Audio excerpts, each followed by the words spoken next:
right, it is that time of day.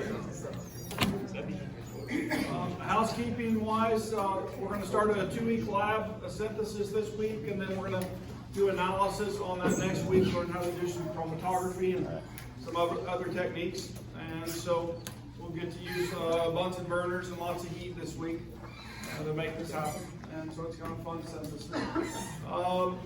The quizzes are almost graded. I'm going to do questions number 5 and 6, the 2 math problems.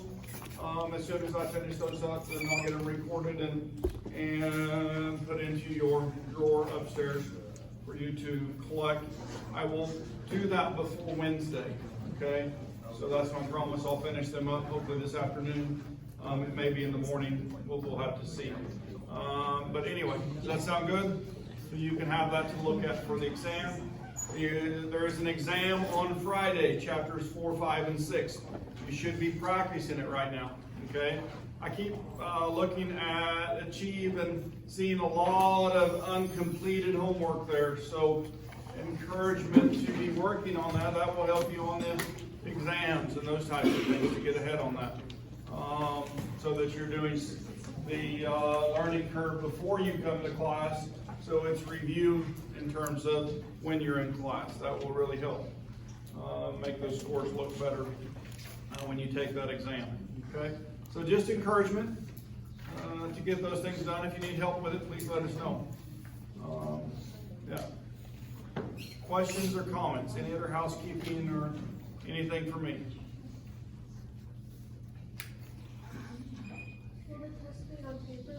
It'll be on paper again, yeah. And especially since we're doing structure, it's hard to draw structure.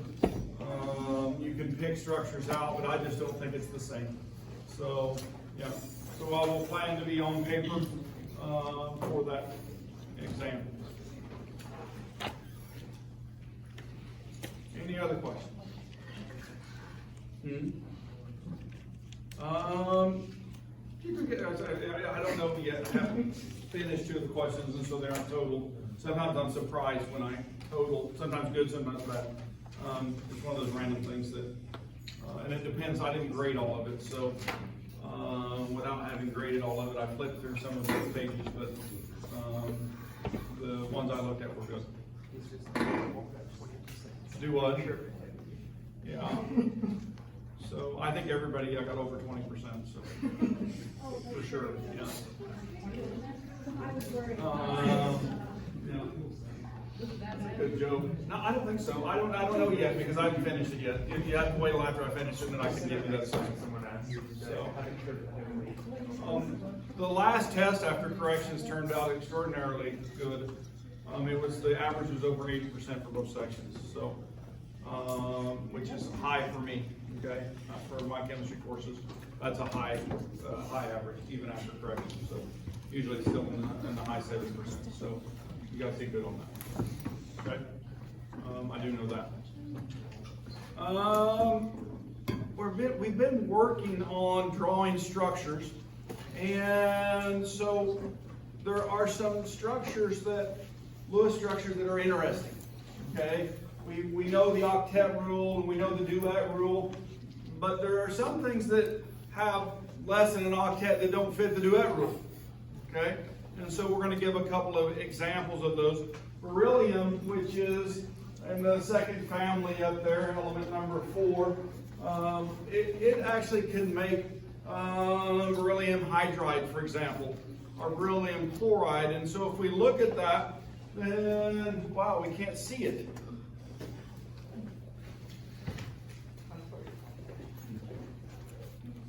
If you guys have an imagination, then what you could see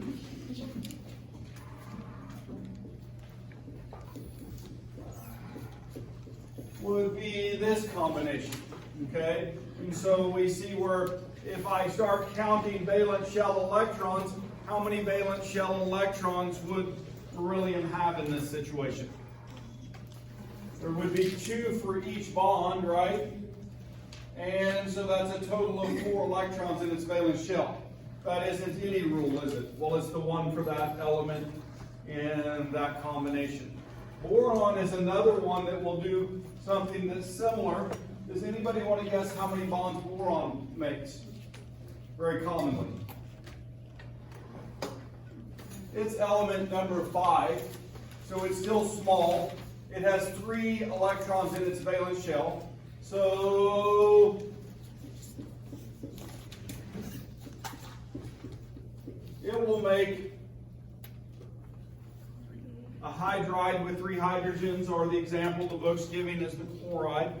And so that would be BCl3. And so how many valence shell electrons would the boron have if it had that configuration without any lone pairs?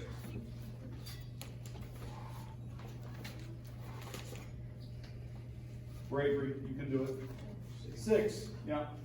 So 6 electrons. So those are 2 exceptions with less than an octet. Okay? And so I think that those are easy to know.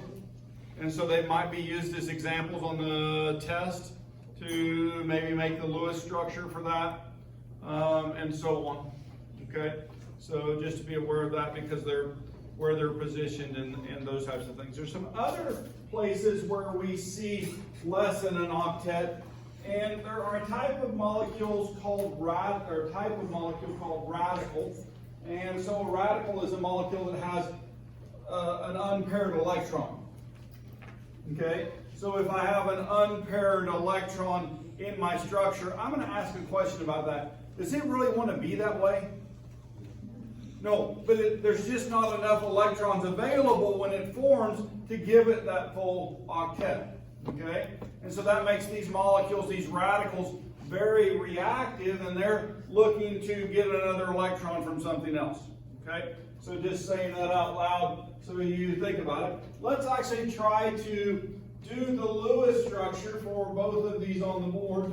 And so the first one is NO, right? And you're saying no, no.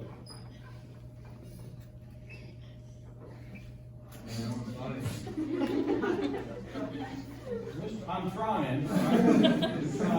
Right? 5 plus 6, right? 5 for the nitrogen there's 1 nitrogen has 5 electrons, and 1 oxygen which has 6. That's a total of 11 electron system. And so I want you to build the Lewis structure. Now there's some things you guys know about Lewis structures. Okay? Now there's not a center atom here, is there? So they're just combined. There's 2 atoms. And so, but what do we know about electronegativity and the desire to have the electrons? The more electronegative, the more you want the electrons, right? So if I'm drawing a structure with nitrogen and oxygen, which one is more electronegative? The oxygen, right? I want you to be able to see that. So that means it's going to have a full set of electrons if they're available. And the one that has 1 less electron is going to be what? The nitrogen, because it's more electropositive and it won't hang on as tight. So when I'm trying to identify which one is going to have the radical electron on it, then it's always going to be the more electropositive one. Okay? That's how we make that decision on how to draw that. So 2, 4, 6, 8, 10, 11. So I now have 11 electrons around my system. Looks like I'm going to have to do some rearranging. What am I going to rearrange to?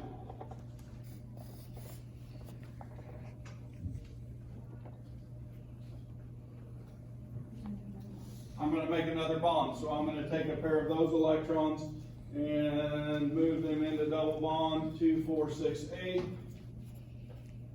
2, 4, 6, 7. Right? And so we have 1 unpaired electron. That's the probable structure for that one. Okay, that's the probable structure. And this next one is like, no. There's 2 O's.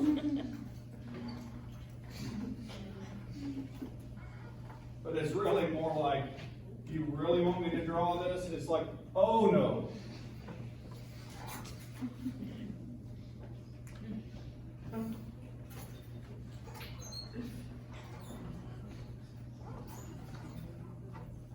So if I add 6 more electrons to our system for the additional oxygen, then I've got a 16 electron system, and I'll let you guys draw that.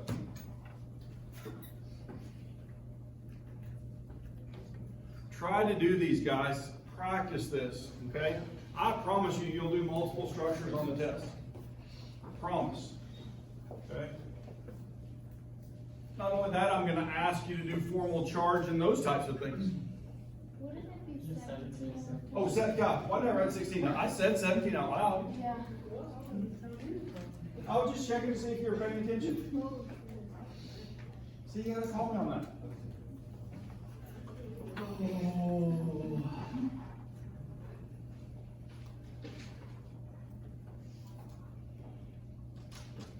We can check the footage. I know I said 17.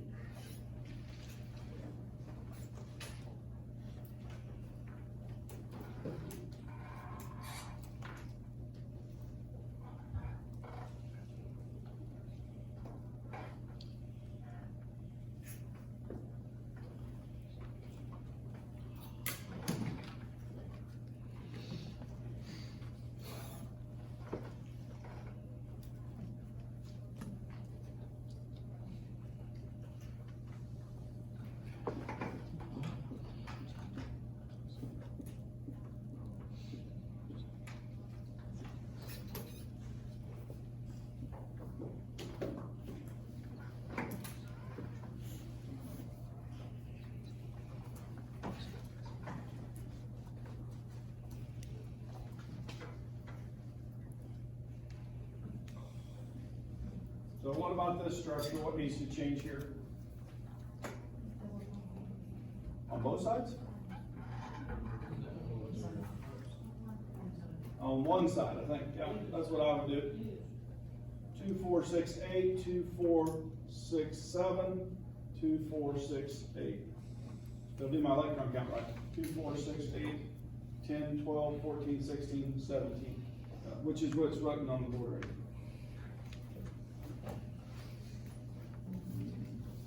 So let's check formal charge on these just for practice, right? If I'm looking at this nitrogen, right, valence electrons are how many? 5 valence electrons, then minus 1, 2, 3, 4, 5. 5 minus 5 equals 0, and then 1, 2, 3, 4, 5, 6. 6 minus 6 equals 0. Those two good formal charges? Yeah. What about down here? Obviously, our oxygens aren't going to have the same formal charge. We know what this is. What's the formal charge on this one? 0. And the nitrogen 1, 2, 3, 4. It's a plus 1, right? So 5 minus 4 is a plus 1. Then 1, 2, 3, 4, 5, 6, 7. Now, I'm going to ask a question right now. Is there a charge on NO2? Is it charged? Is it? No. No, that's a period after that. If I'm looking at those, oops. There's no charge, there's no square brackets and a charge around that. But the oxygen, that means I'm expecting, if I got a plus 1 right here, what am I expecting right there since this one's 0? A negative 1. I just was wanting you guys to anticipate that, or to think about that, starting to see those things, okay? Now, what happens when you do formal charge all the time and you see this oxygen, do you actually do the math? No, you know that's minus 1, okay? When you do enough molecules, okay? But you have to have the formal practice till you learn how to do that, or when you're doing elements that you don't know, okay? But oxygen is in everything, and it's generally minus 1 or 0 in those molecules. All right, so good structures? Yeah. Reactive structures? Why are they reactive? Because they want another electron. They have an unpaired electron. They're a radical. I mean, even in the real world, when we classify a human as a radical, what does that mean? They're extreme, right? They're on edge. It probably comes from this, right? They're very reactive. in their behavior. Okay? So, radical behavior. Or maybe the word radical was used on this because of its behavior. I'm not sure. How about this one? You guys do chlorine monoxide. Chlorine monoxide.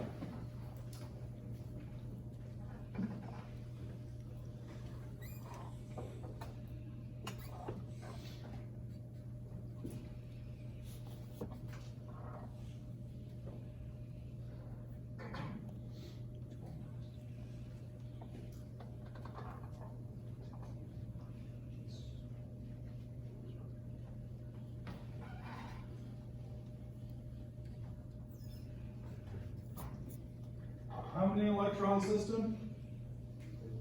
Got 7 plus 6, 13 electrons.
Is that done?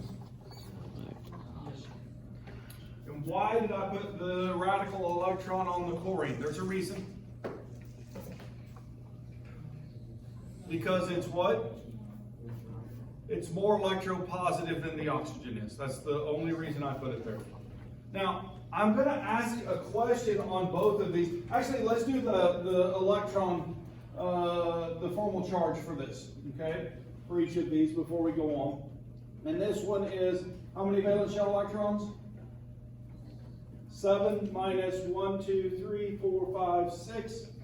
7 minus 6 plus 1, and 1, 2, 3, 4, 5, 6, 7. 6 minus 7 minus 1.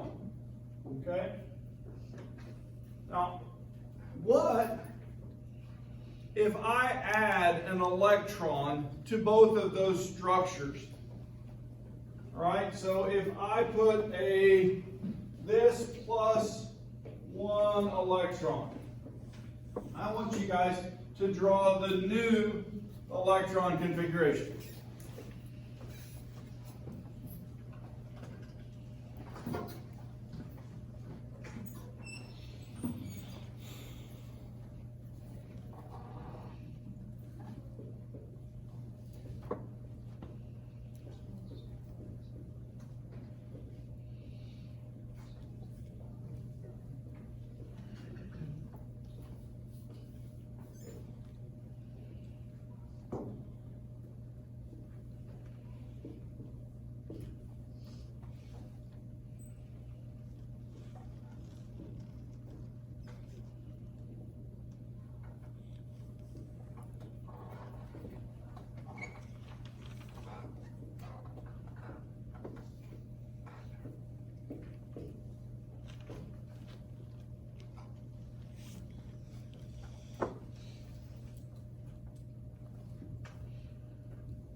So if those molecules go off and steal an electron from something else, they become ions, don't they?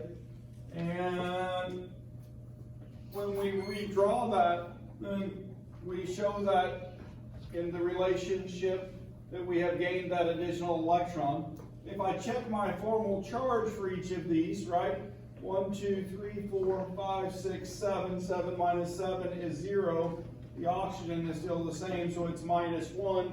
My formal charges add to be the charge of the new structure, right? And so I have that -1 structure.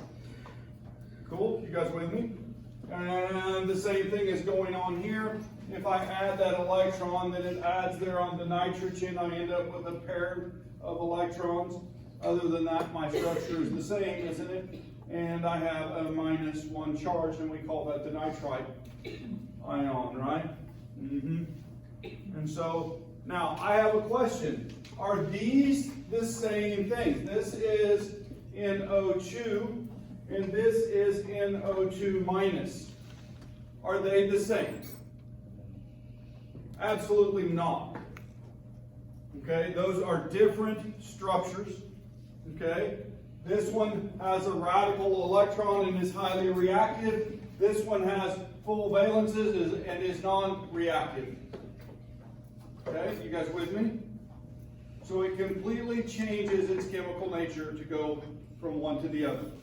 And I thought it was a nice place to show that in that relationship.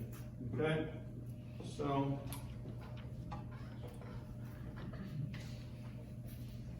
all right.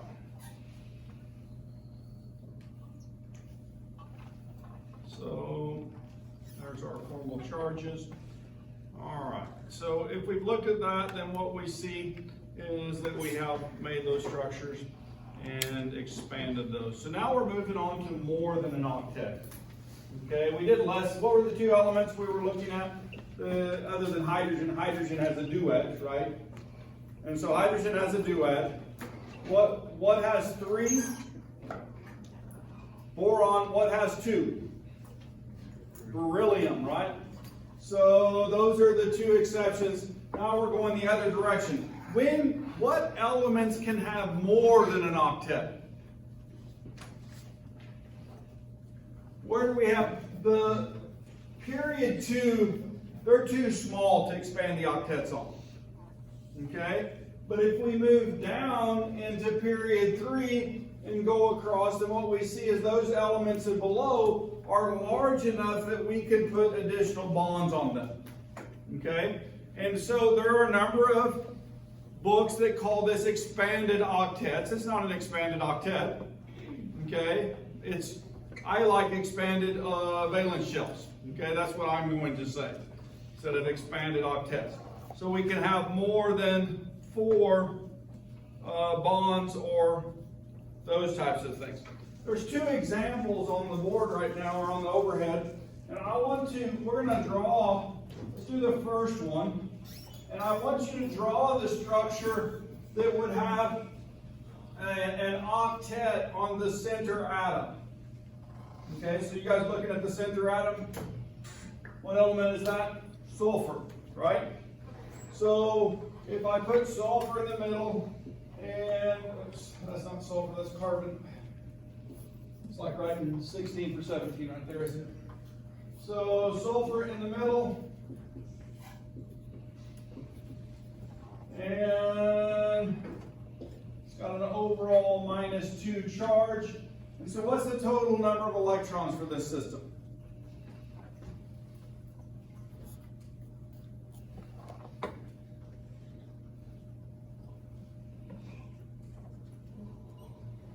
Got 6 times 4, which is 24, plus 6, 30, plus 2, 32 electron system. All right, so build that structure. You can actually do it off of this one if you just rearrange a couple of electrons, or 4 electrons.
are we done? Most of us got it? Any of us got it? How many people drew this? That's what I drew. Okay, that's what I see, right? 2, 4, 6, 8, 10, 12, 14, 16, 18, 20, 22, 24, 26, 28, 30, 32, right? 2, 4, 6, 8, 2, 4, 6, 8, 2, 4, 6, 8, 2, 4, 6, 8. Why is that structure up there like that? And that's actually the preferred structure. Let's do formal charge. Let's put them side by side here, okay? I would resonate between these, okay? So these are resonance forms.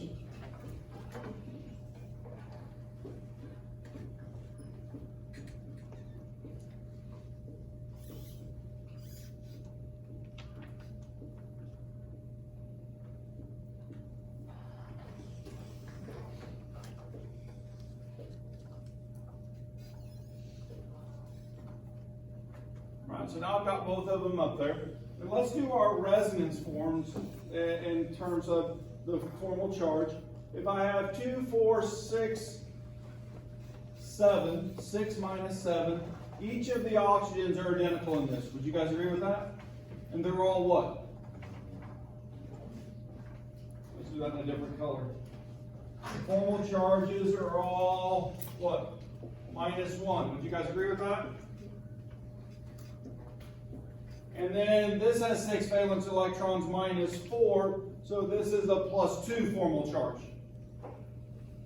Agreed? Do the formal charge for this structure.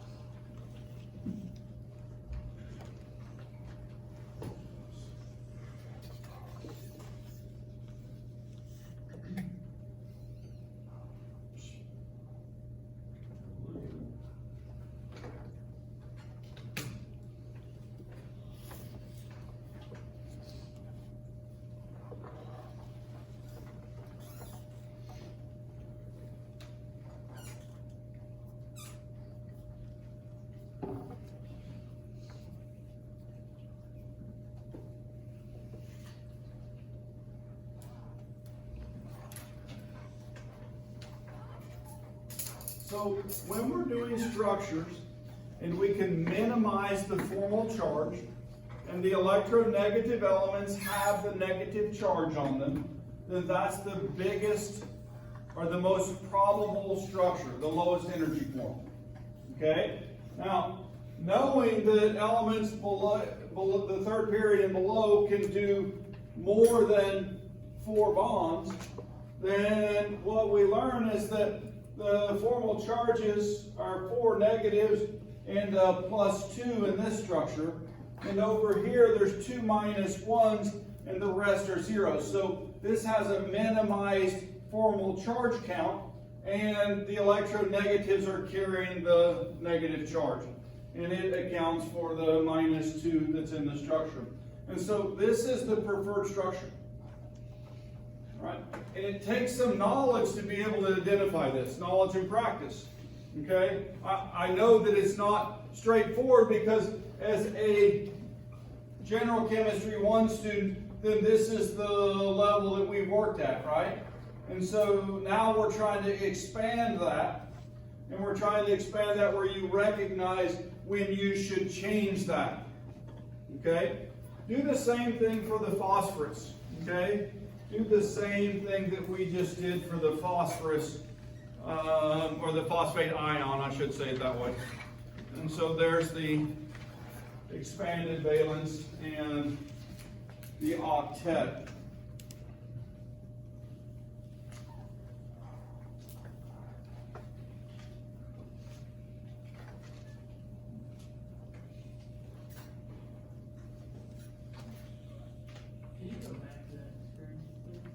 Oh, to the previous one? Yeah, absolutely. 100%. Sorry, I moved that down to the answer. I didn't leave it up long enough for you guys to get going on, did I?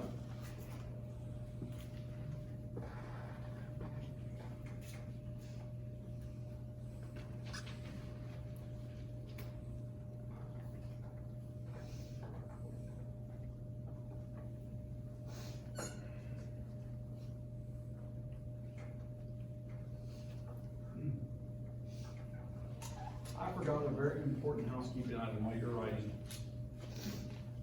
The course evaluations for all your courses are now open. Okay, and you guys many of you may be freshmen. And something that I want to tell you, which will help you make your education experience better over time, especially even for next generations, is that we as faculty, when we're reading these, get very little value from we hate you or we love you. Okay, either one of those. Where we do get value from is when you use critical thinking and you give your faculty member the things that they do poorly in a constructive way to say, this is why this doesn't work for me. Okay? And if you give that to them, then they will consider changing that. Right? Even things about themselves sometimes. They'll work on it. Right? And then tell them what they're doing well. Because if we know what we're doing well, then we'll continue to use it when we make our changes. Okay? If there's something that you like that really benefits you in your courses, tell us what they are so that we can continue doing them well. Does that make sense? And so use critical thinking to help improve the system. That's what those evaluations are for. All right, many people look at them as popularity contests and those types of things, and I don't want my evaluations to be that, okay? And I don't think there are many faculty on this campus that feel that way either. They really would like for you to help them to be better teachers, okay? Because we're very conscientious about what we do. We know we're imperfect and that we have failings, and that you guys can contribute to our success is a good thing. Cool? Yeah, so I forgot to mention that because I am forgetful. I know that. I know I go down rabbit holes. I've told the dean about that. Even had conversation with him about that. You know what he says? He said, rabbit holes are good. They take students to where chemistry is connected to the rest of the world. So chase those. Interesting thought, isn't it? So, yeah. I try to always do the rabbit holes before and after class. I still leave the humor in because it's nice to laugh during class, in my opinion. It helps to elevate the mood. All right, we got it. I was letting you guys do this one. Oh, but I don't have it on the board, do I? Oh, now I gotta go back and draw it myself. I thought there was a slide of that on there, unless it's deleted it. That's funny.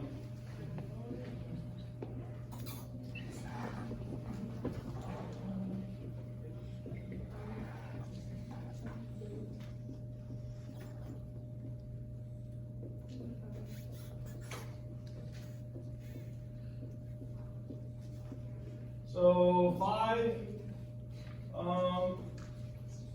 so it's still a 32 electron system. Yep. And so if I'm looking at this, 2, 4, 6, 8, 10, 12, 14, 16, 18, 20, 22, 24, 26, 28, 30, 32. So I've got the right number of electrons.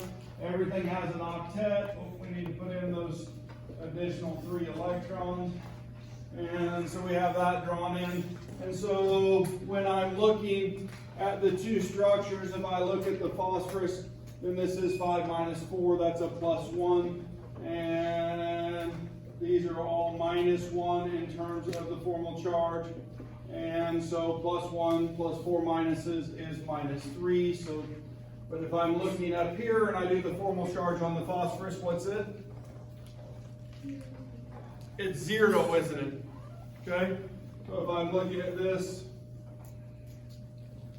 then that phosphorus is 5 valence shell electrons minus 1, 2, 3, 4, 5, 1 for each bond. 5 minus 5 is equal to 0, and minus 1, and minus 1, and this oxygen is a 0. So we must minimize the formal charge from this structure to this structure, and so this is the preferred structure of the 2. Okay, yeah. You don't have so what is the point of that? What is the point of what? Okay, so that before the extra three and that's after? Nope, this is actually, both structures are with the 3 extra electrons. Both structures are possible structures. Okay, so in that, the difference between the two is the bonding arrangement, right?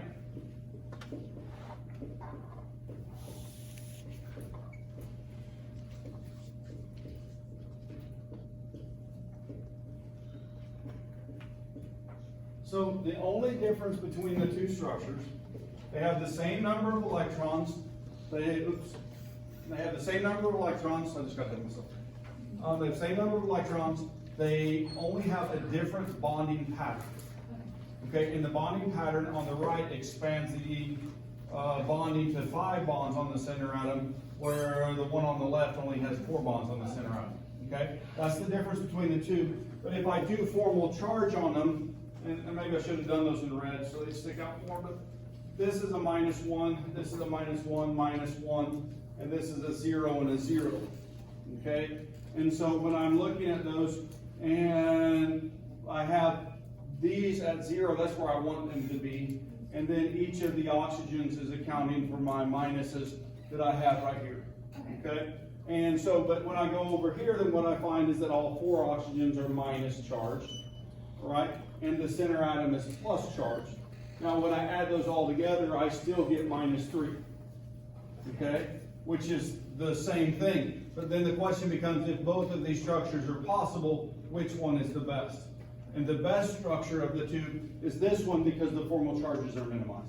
And, well, you have to be careful with that, and we're 3rd period or lower, where we can expand the octet to have more than 4 bonds. Expand from the octet as well. So it has to be below the 3rd or below. So you can do any of the elements in the 3rd period or below with expanded octets. Okay, notice I said expanded octets. I hate that, right? All right, expanded valence shell. So where I have 5 bonds or 6 bonds. I can have up to 6 bonds on my center atom. Up to, yep. Why couldn't you do more double bonds if it equals a single electron? So you're saying right here I could have a double bond. Okay, so and then go to a 0 on the formal charge here, and then, but now I'm going to plus 1, 2, 3, oh no, a -1 there. So now 1, 2, 3, 4, 5, 6. 5 minus 6 is a -1. This is a more positive in terms of its electronegativity, and so it doesn't want the, if I can put the negative charge on either one of these, I'm going to put it here. Does that make sense? So that's another thing, that you could do that, okay? But when you do that, then you shift the negative to off of the more electronegative element. Right? So these are all checks in that, and so we would much rather have it like that. Okay, but you're correct, that is a possibility. Structurally, that we could do that. And we could even put in, you could put all the negative charges onto the phosphorus if we did it that way, where we added even more bonds. Okay, but we really can't have more than 6.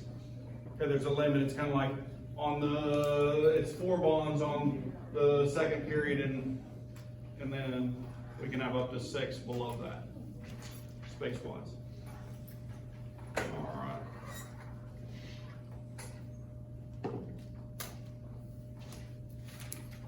So here's selenium oxide. So we're seeing where it has an expanded octet when it forms, and so we go from the selenium with +2 and the 2 minus charges for them all to have 0 with that expanded octet. Now, is either structure possible? Are they both valid structures? Let me ask it that way. They're both valid structures, but we're choosing the one on your right because it has a lower formal charge count. Okay? Yep. Is there like a active difference between the two? Like, will one react differently than the other? No, then because it's the same molecule. It's just resonance structures of the same molecule. Okay, they're both valid. There's one of those that's of lower energy.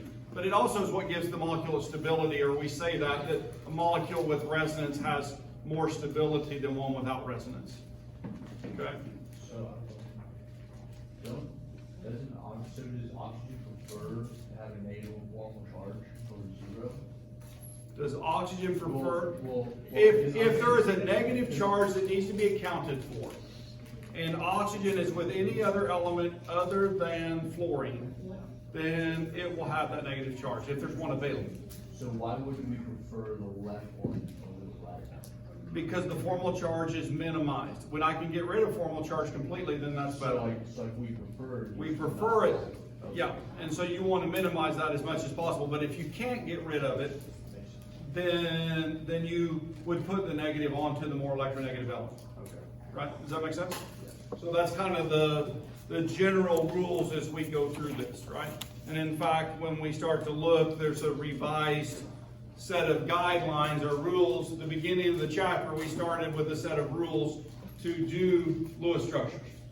And so you'll notice the first part of this is identical to the beginning of the chapter. And so it says sum the valence electrons for each atom in the formula, adding electrons and ions or subtracting electrons for cations to account for the charges on polyatomic ions. Okay? And so we do that. We count those electrons and we do a 32 electron system or a 12 electron system or whatever it may be. And then we select the central atom. How are you deciding what the central atom is? The more electropositive atom is the center atom. That's how you decide that. Okay? So, or if it can make more bonds, sometimes it's pushed into that role. Okay, so we hadn't talked about that until now, until we started doing these structures. Okay? And so the ones on the outside have less electronegativity or they're more electropositive. So you arrange those with the central atom, and then you connect the central atom to the outer atoms with a single bond. And for that, you're using 2 electrons for each bond. And then you distribute the remaining electrons around the outside. Okay? And you start counting them and making sure that each element has an octet or a duet, depending on which it needs. Unless it's what? What 2 elements are not going to have an octet or a duet? So when you see them, you're going to go, oh, this is going to be weird. Boron and beryllium, right? And so you're going to see those and say, oh, this is weird. And then you're going to look at the periodic table and you're going to say, oh, and family 2, that's going to be 2 bonds. And then you're going to look and you're going to look over there in family 13, all right, 3 of the main group, 3A, right, is boron, and it's going to make how many bonds? 3 bonds. Okay? So you're going to see that. You're automatically going to go, oh, got that. Okay? And so assign any remaining electrons to the central atom. And then if the central atom has less than an octet, you're going to move lone pairs from the outer atoms into those shared positions to form double or triple bonds as needed. And then you're going to verify that final structure. All right, fulfills the duet rule for all hydrogen atoms, fulfills the octet rule for all the period 2 atoms, except for the 2 we talked about, contain the exact number of electrons calculated in step 1, contain small formal charges. And so when you start looking at those formal charges and you're in that 3rd period, you're going to say, oh, wait a minute. Can I make an expanded set of bonds such that I can minimize that formal charge? Okay? So you're going to, at that point, say, hey, wait a minute. These are all charged. If I put a pair of those electrons into a bond and make this 5 things or 6 things connected to the center atom, will that fix that? Okay? And so if it does, then fix that. Okay? Now here's an example that you automatically look at, and you see I've got ClF5. All right? Now, how many valence shell electrons on Cl? And how many on fluorine? 7. So 7 times 6. How many total electrons? 42. Okay? So there you go. You've got 42 electrons. And give me a valid structure for that. automatically, what do you know right now? What are you anticipating based on the formula? Is CL period 3 or lower? It is. So, and how many things are attached to it?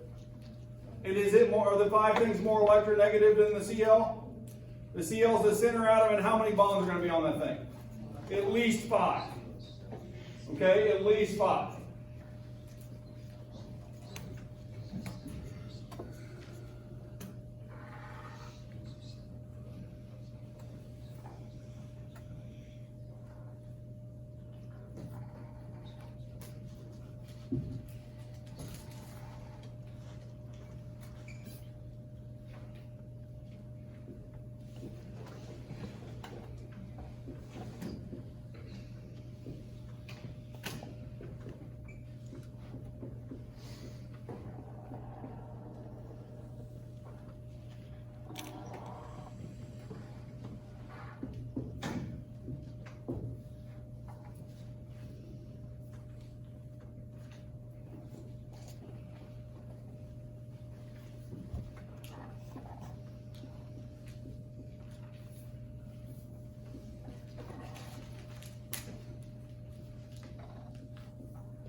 Huh?